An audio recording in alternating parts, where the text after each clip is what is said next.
আজকের ঈদ স্পেশালে থাকছে ঝাল ঝাল গরুর মাংস, লোভনীয় খাবার, কানে ধোয়া বের করা ঝাল। প্রথমে আমি মাংসগুলো ধুয়ে নিয়েছি, তারপর আমি মশলাটা ভালোভাবে কষিয়ে নিয়েছি। এবার আমি মাংসগুলো ছেড়ে দিয়েছি এবং খুবই ভালো করে আমি কিন্তু কষিয়ে নেব।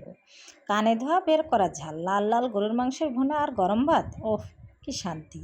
ঝাল কষানো গরুর মাংসে জিভে জল, একটু বেশি ঝাল একটু বেশি স্বাদ। আমার বিফ কারির স্পেশালিটি কাঁচামরিচের ঝাল আর আস্ত গরম মশলার গ্রান। দুপুরের পাতে কষানো ঝাল বিফ, অন্য কিছু আর লাগে না। হাত দিয়ে মাখানো মাটির চুলায় রান্না ঝাল ঝাল গরুর মাংসের স্বাদই আলাদা। অনেকের নাকি ঝাল কম লাগে, আমি এমন ঝাল দিই যে দোয়া বের হয়। ঝাল মাংস খেয়ে চোখের পানি আসুক, কিন্তু খাবারের স্বাদ যেন না কমে যায়।